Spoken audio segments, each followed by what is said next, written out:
Hello and welcome to the Connection Compass. I am your host, Andrea Louise Evans. To find out more about my work, please visit andrealevans.com. Today we meet Grace, founder of Love Those Vibes, helping women reclaim their worth and well-being. She is also a self-love speaker, subscription box creator. Grace's story is a journey through the shadows of domestic abuse and a high-demanding religion into a space of questioning, healing, courage, and self-love. We talk about what it's like to live in a community where you feel that you don't quite fit in and how that sense of disconnection can ripple through your friendships, your confidence, and your sense of self-worth.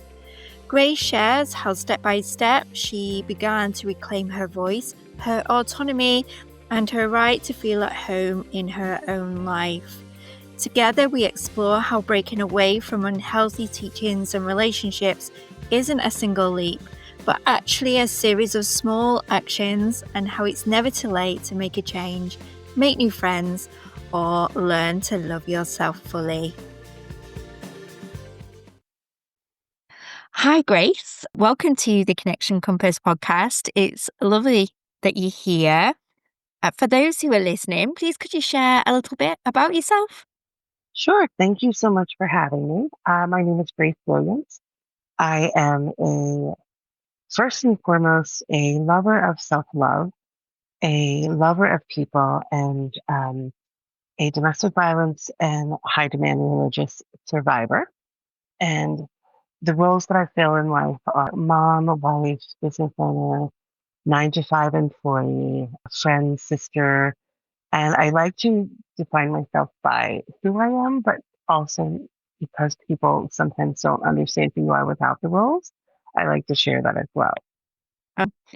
And your journey began living in a family community with a high demanding religion.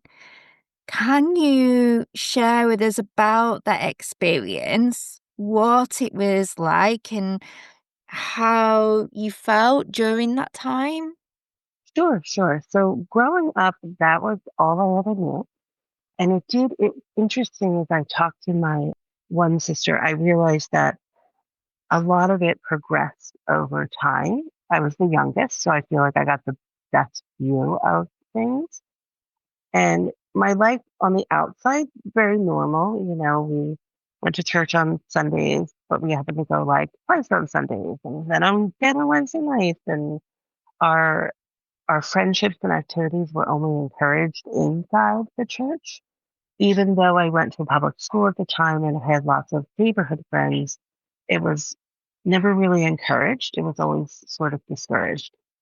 It was always taught, I'm going to say church first, even though I think the initial message was God first, and then family, and then anything outside that is sort of extra and not necessary, so to speak. I grew up with a mom who was a single woman who my father left when I was preschool age. And so that didn't really fit the mold of the typical religious family that we were interacting with. We also traveled. We were from like a middle class American community, but we traveled to, and it doesn't sound like very far, but it was like a half-hour drive every time we went to church to a fairly well off neighborhood where I also felt like we just didn't quite fit there either. And part of the reason we did that traveling is because they taught the things that my mom thought a church should be teaching. And over time, looking back, I realized that it was pretty standard as far as I recall. I think as I got older, we sort of started to cocoon more and really far less focus on the outside world. And I think a little bit of that was my mom's fear of my brother, who was always off doing his own thing and always seemed to find a way to get himself into trouble. I think she was afraid, like that he was going to go off and, get into some desperate life story that she couldn't save, and So things kind of hunkered down when I went into eighth grade. We were put into a private Christian school. It was a Baptist school, so it was very specific to what we were taught in church on Sundays. So now I was being taught it Monday through Friday as well. And there were a lot of hoops that we went through to get to that. My mom couldn't, her work schedule didn't allow her to take us there. Our school district wouldn't bus us there. So she had to give, and I don't know all the legalities of it, but she had to allow us to live with my brother's family so Mhm. that that school district would bus us because they were just a little bit closer. So there was a couple of years in my life where I wasn't even living under my mom's roof Monday through Sunday. I was kind of coming home on the weekends and then be dropped back off Sunday night or Monday morning. And it was just looking back, I was always the kid who did what my mom told me to do. I just was a really easy kid. I mean, there was an exception in like fifth grade where I don't know why. I just kind of was like on my own and couldn't get anything accomplished that I was supposed to. But looking back, I like given the choice, I don't think I would have wanted any of it. But nobody said, "Hey, do you want this?" It was just sort of like, "This is what I'm doing for you guys because it's best. So here's how we're going to do it." And while I think there were some fun things that came out of it, like I became really close to my nieces and nephews from being in their home so much. And I mean, I guess I got a decent education, but frankly, my daughter's in eighth grade and she's doing far more advanced work than I ever did in a private school. So looking back, I'm like, did my mom waste her time and her money? Deep down, I think she did. But in the moment, I was the kid who followed the rules. So I went ahead and followed the rules. And I didn't really start asking questions about things until I got a little bit older. Yes, that's kind of the general growing up was just always you kind of go with the flow. And, it's while I think my mom had a more strict like conversation with my siblings, by the time it got down to me, there was a point where, I was the only one left at home for a few years. So, other than like one adult sibling who lived with us. And I think there became a different relationship where I got to talk and I got to question things that maybe just with, having eight kids, she didn't have time to talk about those things before. Or, maybe she just didn't have anyone who was willing to talk about them and question them. So, would you say that around that time it felt normal or, just this is how it is? Or do you feel that there was a deep intuitive knowing that perhaps something wasn't right? I mean, parents do the best with whatever they've got at the time, with the information that they've got at the time, don't they? Was it this is how it is, or was there just something deep inside that was just saying, I'm not quite sure this is right?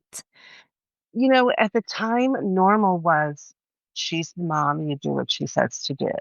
So, in some respects, it felt very normal, but I always felt other. I always felt like there wasn't a space where I belonged, but also we as a family, I felt like we stood out in our community because we were never really part of the community. I felt like we stood out in the church because we were never really part of the church.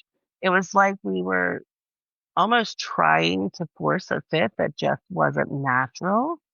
Yeah. Um, so in some respects, yeah, it was normal to just do what mom says because she's the boss applesauce. But in other respects, I remember always feeling like, like they would, here's an example. A lot of churches, and I don't know how to do it all around the world, but here in America, a lot of churches will do a super early Sunday morning breakfast service for Easter Sunday. And I always remember thinking like, why are we doing this?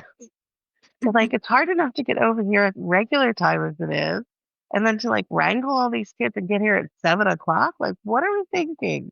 And little things like that that I can chuckle at now, but at the time seemed like, what's the point, you know? But I also we weren't really in a space where we were allowed to say, "Come on, what's the point of this?" It was just Yeah. frankly, I'm a singer, and I had to be ready to sing at 7 o'clock so many years of my life, and if you know anything about singing, 7 o'clock is not an ideal morning time to be singing. So little things like that that were just normal because we did them, but also looking back, it's like, they weren't like at the time, it was like they're normal, but why are we doing it again? And how did the environment impact your relationships with family and friends? I think as kids, we were very close. We did a lot together. However, as adults, those relationships aren't at all the same. There's not a closeness. And I think part of that is due to the fact that, if someone steps outside the prescribed rules and regulations, so to speak, they're not, they're no longer loved and welcomed in the same way. And Okay. so that changes relationships. And I would say all of us at one time or another have done that. I think a lot of my siblings have circled back to the religious beliefs, which I find surprising. I see that as a trend actually in a lot of people that I grew up with, where they'll step away and try and sort of navigate life on their own. And for whatever reason, I haven't dove deep to ask, but I noticed there's a trend of like, I'm just going to go back. And I tend to think it's more of a comfort zone. You know what to expect. There's a level of community that you get. So while we were kids, we were very close because we were encouraged to be close, but it hasn't really translated to close relationships as adults. With my mom, looking back over my life, I I I look at my past and say I was really close to my mom until I walked my own path.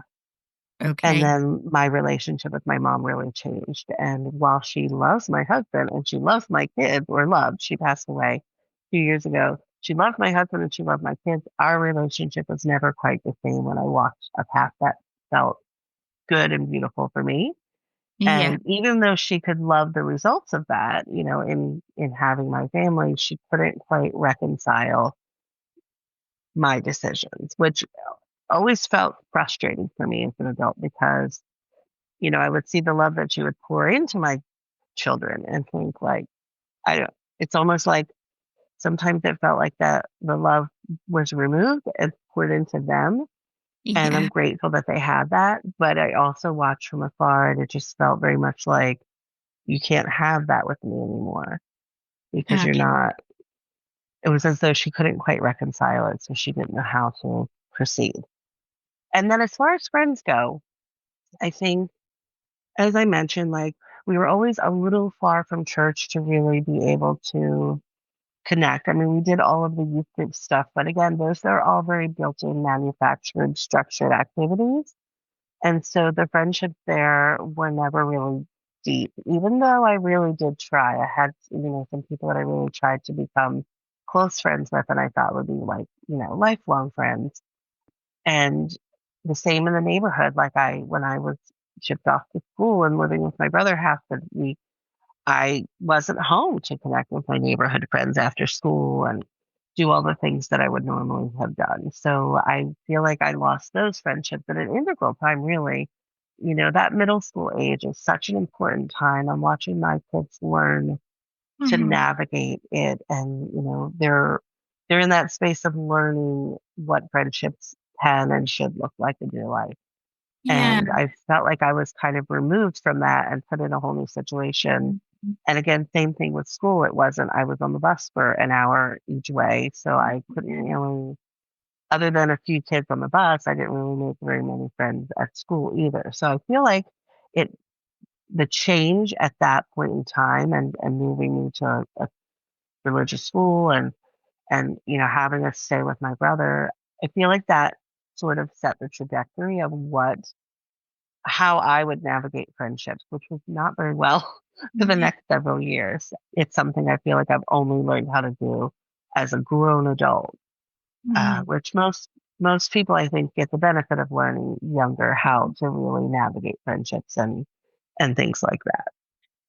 Did you think that experience, did it produce a sense of loneliness, do you think? Mm, Yeah. yes, absolutely, absolutely. And I think too, it in turn, I had a tendency to settle for friendships that were not necessarily nourishing Mhm. and had a tendency to pour into friendships and I think too like every friendship, is not lifelong. I understand that some friendships are for a season and some people are meant, to come into your life and you support them, and some people come into your life and they support you, and sometimes it's mutual. So I think there's friendships have so many different facets, but I think the one thing about friendships is that most times they're a mutual give and a mutual receive. And I tended to be all about the giving Yeah. and didn't even think about like what I might need out of a friendship. And and I'll be honest with you, I have one friend who taught me what that looks like because she's Yeah. just such a good friend. And I Mm. was like, oh, this is, and then, but then, well, the other part of it was like, then does every friendship get measured on that? Because, she's like a really good friend. So does that put the pressure on other people? So, so it's just, yeah, navigating it has been kind of interesting as an adult. And again, I remember in my 20s, like trying to mesh, new friends that I would make. I was a nanny for 3 years. So I met a lot of people from all over the world. There were au pairs who lived here. And I remember trying to navigate, like enjoying getting to know them. But also there would be times where they would encounter people that I knew from church and it just never seemed to go well. And it never seemed to go well, mostly because I think part of the issue was like myself, the folks that I was raised in a religious setting with also didn't quite have all the skills to navigate friendships. And so it was weird and sometimes dramatic and I don't do drama. So I would always just step away from it right away. Like this isn't me. And I tended to become a bit of a loner because of that. And there have been times where I remember during that time I loved the friendships I built then. And I think meeting so many different people from so many different walks of life, so many different cultures, it really helped open my eyes to, like I want more of this actually, of all of that sameness. Mm. Um, and that's where I think my journey truly started. Like, hey, how do I get more of that? Because the people that I was meeting weren't, I was being cautioned, right? That be careful being friends with people who aren't, or what I guess the term was like the world, not, people who were not in the same religious beliefs as I was. And that was only the caution my entire life. But as each time I stepped into a friendship and got to know someone who wasn't in my religious world, they were like these beautiful, kind, generous people. And I was like, what are we afraid of? I don't Yeah. understand that. And I kept getting evidence that these were beautiful people. Like there Mm. wasn't like a moment where I stepped out and was like, oh, yep, there's the one. And it just, I couldn't consistently, every person I met, every friendship I built at that time, it would just solidify the fact that I don't think this is right. And so while I wasn't really permitted to question as a kid, those moments of not belonging, not feeling like it was my space, they kind of circled back as an adult. And that's when I really started to like it doesn't seem right. And I initially I thought, well, maybe there's a different way for me to do this, right? But in the long run, the different way for me was just to step away completely from the religious teachings that I was taught. I couldn't find a way to sort of mold them into Yeah. something that made sense to me. And so I just sort of had to take a step back and say this I don't think this is for me. So that you went on quite a journey in terms of breaking away. If I remember correctly, that the first move was becoming a nanny. Yeah. Yeah, it really was. I was almost 21 at the time, and I remember the woman hired me and said, "I've never hired anyone under 21, but you seem really responsible. So if you're open to it, I'm going to hire you." And she was a Jewish woman with 3 kids, no husband, and I love the fact that while her family was completely different than mine, there was that similarity, right? I got to help a single mom help raise her kids and handle her household, and I loved that. And that conversation, the constant conversation we had, because I came from such a conservative religious background, and it was really kind of glaring in that, I wasn't doing anything that a typical 21-year-old might do. I didn't go out. Even when I did go out to the pub with my friends on Friday night, I drank a Diet Coke, things like that. That just in that 3 years of being with that family, well, I started with that family and then I finished with a different family. It gave me a few things. Gave me a completely different perspective on the world from people that I trusted. I knew these people. I was in their home. I saw their values. I saw their relationships. I saw their love for other people. I saw all the things that I was supposed to be cautious of, but just didn't make sense. But the other piece of it was a safe space for me to explore where somebody was always looking out for me because well, with the one family, I had an apartment above their garage. With the other family, I had a room in their home. But it was, like somebody was always there if I needed something, but also not there in a judgmental way of like, oh, why are you hanging out with these guys? It was, which it would have been had I stayed in my mom's home. It would have been like, well, who are those friends? A little question. And so it gave me a really free space to explore. And again, every time, I got to know someone new or anything, I just was like, like these people are beautiful. Like I'm having so much fun. And it was all like beautiful, good, clean, happy fun. Like there was, nothing that I would have been cautioned about, so to speak, Yeah. happening in my life at the time. And what that made me do is that made me seek something different on Sunday, and I wanted what I thought would be like a more modern, open-minded church. And while I did over time find that in a way, I think in the long run for me, I didn't find it enough in a way that I felt like I could stay in that space. By then, your whole world had opened up, so it felt like Yeah, you needed something more. Would you I say? did. I Yeah. did, and I really thought that I could mesh the two. And I don't think it was until I had my kids, which was well into my 30s, that I really realized that, I don't think I'm going to really find that out there. I think it's just, and there may be beautiful communities out there that I just didn't get a chance to experience. Mhm. But for me, in the spaces that I did attempt to find it, I still, what I found was just like a little too much judgment, a little too much caution. And my perspective is, your faith, whatever it may be, and spirituality is beautiful for you. And it shouldn't require anyone to change who they are.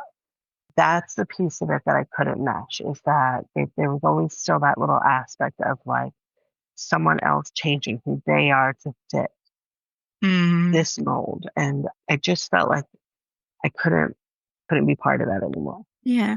Do you think that this something more wasn't something that was external to you, but something deeper, inside? It was inside. And what I found in all of this time, part of the path that I walked was living in a marriage with domestic violence for about 6 years between being a nanny and the life I have now. And what I realized is that I think the thing that I really wasn't connecting with was myself. Mm, The yeah. truest, most raw, sometimes unapologetic, sometimes a little too much, sometimes not enough me.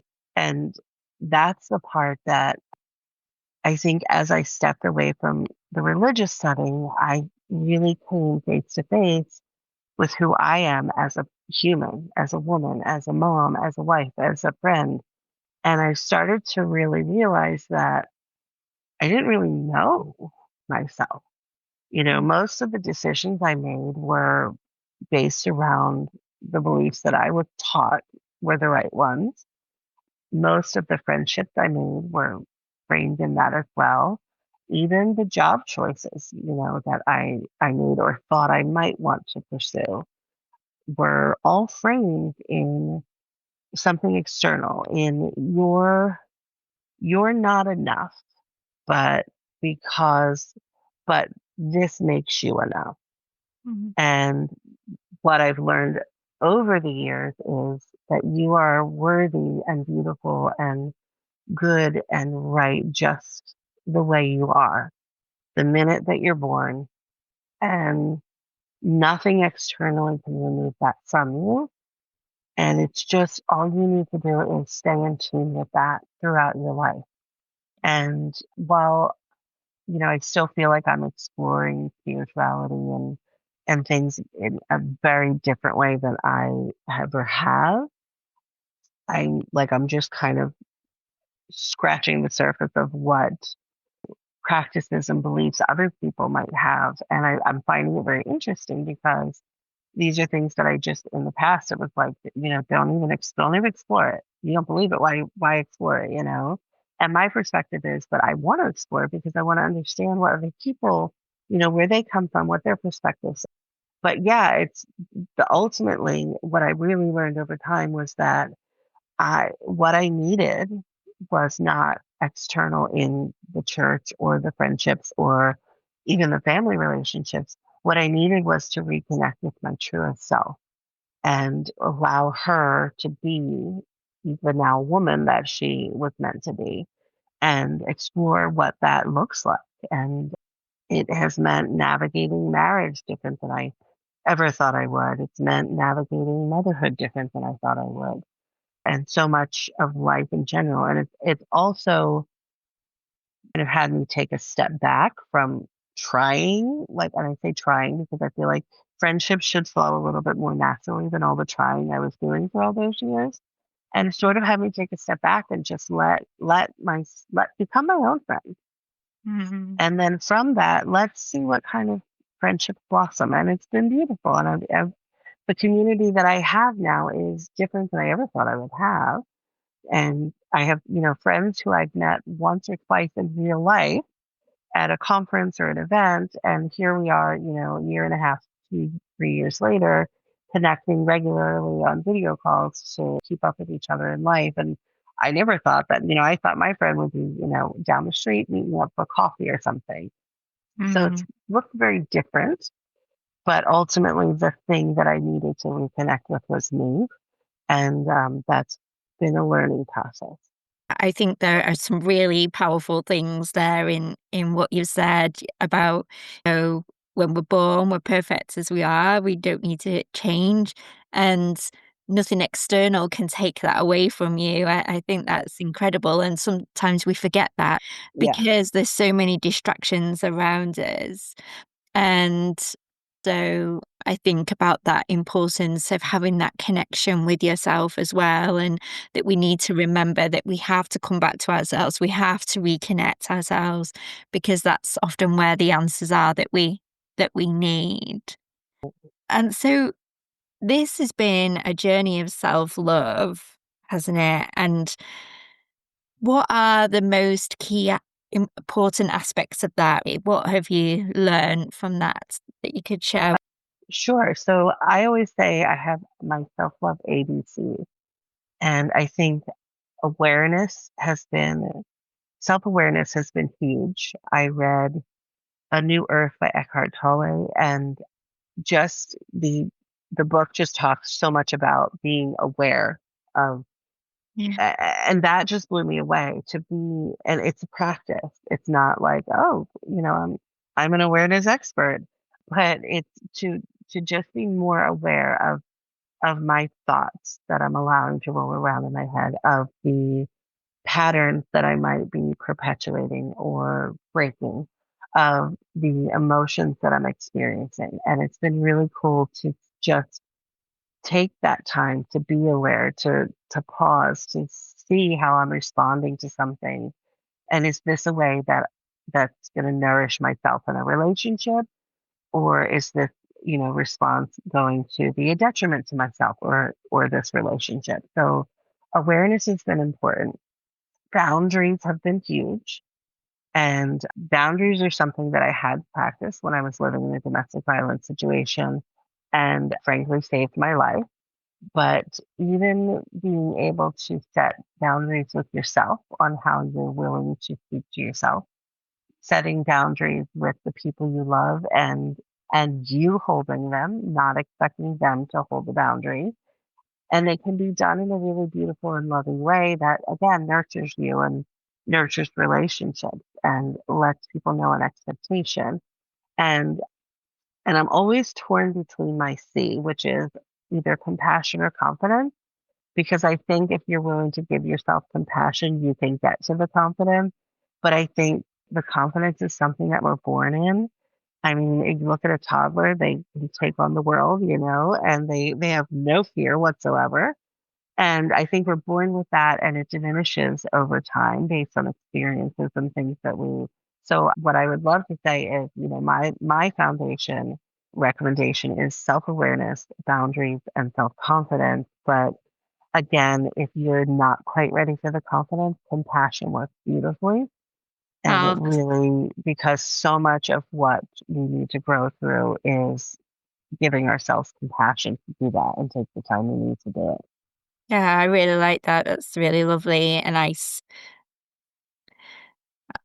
I suppose look around a framework to work around. Yeah, it is. It's because I'm very simple when I started this process and when I really started diving deep and loving myself, I wanted to just be a more fulfilled, playful, fun mom. And everything kept turning back to like, it's not about the mom role, it's about being for yourself. So I would just create super small tools for myself. Like at the time we still have, but we have a small house. We don't have a lot of space. So it's not like I could create a room where I could say, Mhm. oh, I'm going to go in here and have time for me. But we had a separate couch. So I would designate that as my space. And my son actually, at the time he was maybe preschool age, and he brought me his favorite little throw blanket so that I could put it on my special couch. And it's really just about starting small. I created that space. It would be right here in the living room while my husband was watching a football game or a basketball game, but it would be maybe the lighting would be just a little bit different on that part of the room. And he'd turn the TV down just a little bit so I could have my 10 or 15 minutes of quiet time. It's all about starting small because Mm. anything that you want to undertake, you can really overwhelm yourself if you dive all in. So just finding that small, take a few minutes to be aware of how you're feeling, how you're thinking, how you're acting. And are those things in alignment with how you want to feel? And then just again, small, set up one small boundary that maybe, makes your life a little bit simpler, a little easier. It doesn't have to be big things. They are really a framework for something bigger that will come. But Yeah. to just start with those one or two or three small actions that you can take throughout the week or the month to improve your connection with yourself.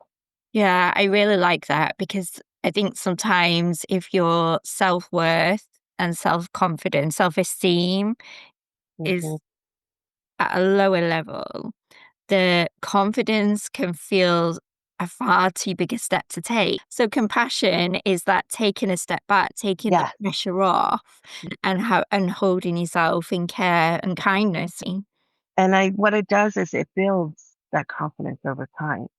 And then you turn around and you go, "Oh, where did I get this confidence from?" Because I remember thinking like confidence, like I'm never gonna get confidence. And I remember even I was in a just like a 3-month coaching group for small business women that I was just trying to get some like Instagram and social media strategies. And I got so much more out of it. And it was really such a heartfelt program that I don't even think the woman who created it realized that how deep we were all going to go in that 12 weeks. But, in that time, I remember the concept of self worth coming up. And even though I had dove so deep and really been working on self love, I still paused and struggled with that. I was like, "Oh, we're going to dive into this one." And I did. I remember getting up early one Saturday morning, got my little journal out, Googled all the different definitions of the word worth and self worth, and was just really blown away at like how I could be so uncomfortable with such a simple concept. And that's just, again, each tool that I learn, every time a concept comes up that I'm a little uncomfortable with or makes me pause, I'm like, all right, it's time to dive in and learn about this one because clearly I probably don't have it yet. So, this journey that you've had has seen you making friends, new friends in your 40s. So, what have you? I know we've already talked about friendship, but what do you think you've learnt the most around building friendships in your 40s, later in life? Oh, well, sure. And to be clear, I am officially 50 now. So this process started in my 40s. So I think what I learned about friendships, the first and most important thing I learned is if you have one or two good ones, you don't need to strangle them to hold on. Yeah. They're going to remain. And I feel like I almost did that. I almost did that with my very close friend and my husband as well. They were just so good, and I had lost so much, and my community was gone that I just held on for dear life, like, don't leave me. And it was very, at the time, it felt really traumatic, and it put a lot of pressure on my husband. Not so much on my friend because she also lived across the state, so it's not like we were regularly seeing each other. But so if you do have a good friendship, you don't have to strangle it to hold on to it. You just need to nurture it. But also, I think being aware that friendship can be found in the unlikely places. And I will use our Girl Scout troop. My daughter was in second grade and desperately wanted to do Girl Scouts. And three of us moms showed up to the meeting, and we thought we were walking into a troop that was already established. And what we didn't realize is that they were fully intending to establish the troop with us. And so in one capacity or another, we all volunteered. And when I met those two moms, if you'd have told me today which one I'm friends with, I would have been surprised. We couldn't be more different on the outside. She's very put together, like always hair done, makeup done. I feel like she's always on top of her stuff. Her home is just always impeccable. And just the things we enjoy doing are different. Whereas I feel like I'm always just a little bit of a hot mess. I'm always like Me running just too. a little bit behind. And so, but the other mom was very nice. But when I met her, I thought, oh, I could really connect with her. And when I met this mom, I thought, oh, she's a nice lady. But in the long run, our daughters became very good friends. And over their play dates and things when they were younger, we became good friends. And that was such an important lesson to me because the day that I walked into that room, if you'd have told me that was the person I would walk out being friends with, and we chuckle about that. What we do realize is too, we have a lot of she's actually okay, so I'll tell you this. We have a lot of we do have a lot of similar political ideals and world perspectives. So there is that in common. But again, on the outside looking in, you don't know that at first. Yeah. But when I said to her one day, I think I was raised a little bit like a cult, but not quite a cult. And she goes, oh, honey, I knew that. I just didn't know how to tell you.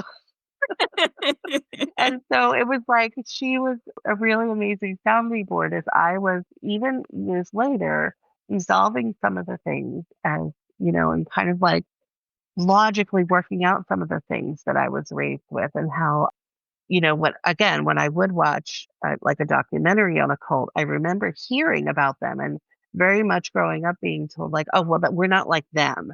But I was like, but we're close enough that I heard about them a lot growing up, you know? And so little things like that, that just in friendships, the other piece of friendships I've had is that I plugged into, again, through this business coaching program. The woman who ran it was also in a business coaching program for herself, and met another person and said, she has this whole event around self-love that she does every year. I really think you should connect with her.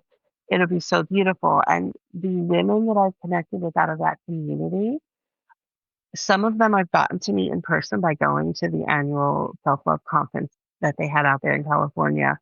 And I've loved that because I came away with friendships that I truly still have.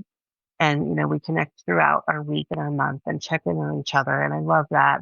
But the other piece of it is that's introduced me to other women who I haven't even met in person. one woman we've met on, a community video call, and she's traveling to fairly close to my area this fall. And we're going to connect and meet up for lunch or dinner while she's here. And it's exciting to know that when I thought I didn't know how to make friends, I have just learned to love myself in a way that I think makes me a good friend. And so the friendships just sort of blossom naturally and in very unexpected places like Yeah. wildflowers. So there's no force or pressure, it just flows Yeah, naturally, exactly. with It ease. does, and even locally, I did a women's shopping event back in the spring, and I wanted to do it last year, but I found out about too late, so I didn't get to participate in it. But this year I was able to participate, and just watching the women in the space encourage each other, build each other up. Someone stopped by a table and asked, "Oh, do you have this yet?" "Oh, I don't, but let me go introduce you to this person. She's got this fabulous."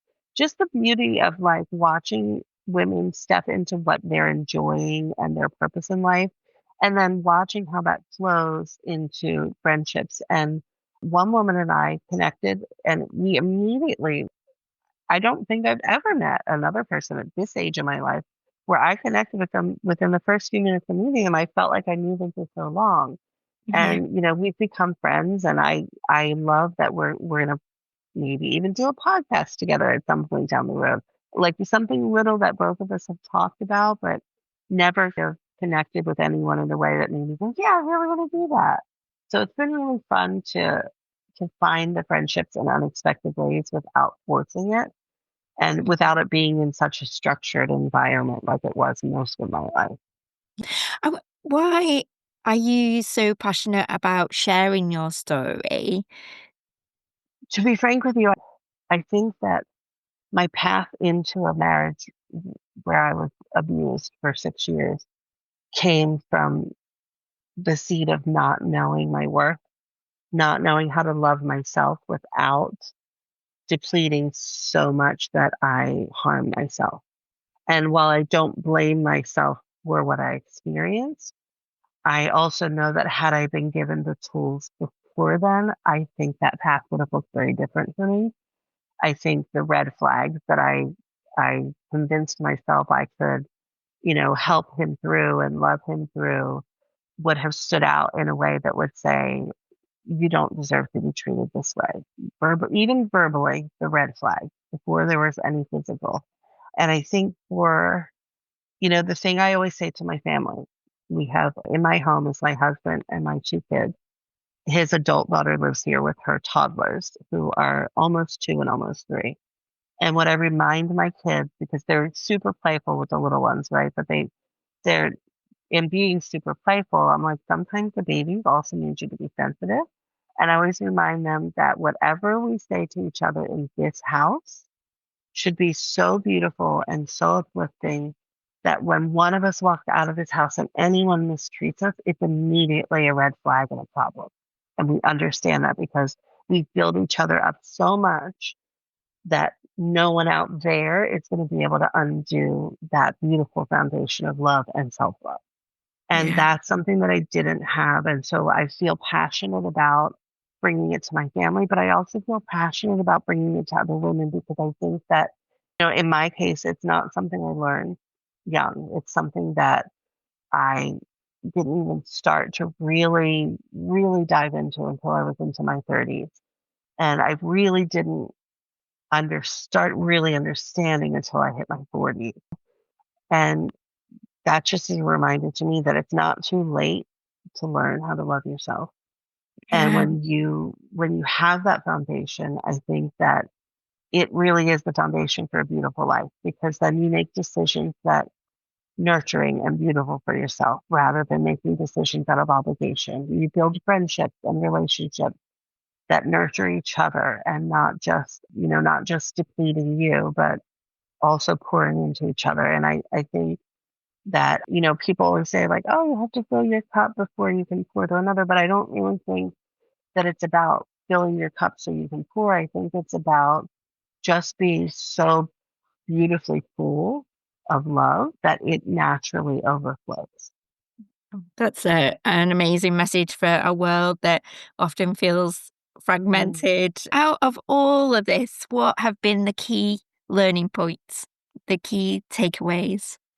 Wow. So for me, I think truly knowing your worth, and I don't mean by putting a value on it because every life is worth the same as the next, but knowing that your life is just as beautiful and valuable as the next one and the next one and the next one, just simply because you exist, not because you've done anything spectacular. And maybe you did do something spectacular. Great job, go celebrate. But if not, your worth isn't because of any role that you filled or accomplishment that you've had. It's just strictly the nature of you being a human. And I think when you and I also you don't need to be fixed, right? A lot of times when we talk about trauma and feeling, it can feel very much like we're broken. And sometimes there are things that do feel fragmented or disconnected. But ultimately, you're not broken. You may be hurt, you may be wounded, you may be harmed, but you're not broken. You're, whole and complete. And I look at it like this. You're not broken, you just have layers of stuff that other people have put on you and society has put on you. And you just need to remove those layers and let like the beautiful kind of wholeness of you shine again. And those two things, just knowing that you are worthy and knowing that you're not to be fixed. And I think because there could be a lot of like self-help, self-improvement books, and I love a good self-improvement book. Don't get me wrong. I'll read it like the next gal, but I also, as I read, I'm always aware of the fact that I don't I don't need to be fixed. There may have been points in my life where I needed to heal. There may come points again where I need to heal. That's I think that's part of life that's cyclical. There's always going to be something circumstantial that impacts your life and some of those healings may be bigger than others and some may feel small comparison to what others have experienced, but it's just being aware that those are layers that are on you. They're not who you are, and they can be removed. Mhm. Your wisdom is so needed in the world today, Grace. If there is someone listening to the podcast, whenever they're listening today or another day in the future, and they really resonate with your story, do you have a message for them today? What would you like to say? I will speak to I will. I think it just takes one small step. One question asked, one comment that you're whirling around inside your heart or your mind that maybe you're not comfortable saying out loud. It's okay to say it out loud because when you start pulling that thread, you may find that it leads you to something really beautiful. But if you never pull that thread and you never ask and you never explore, you may never know.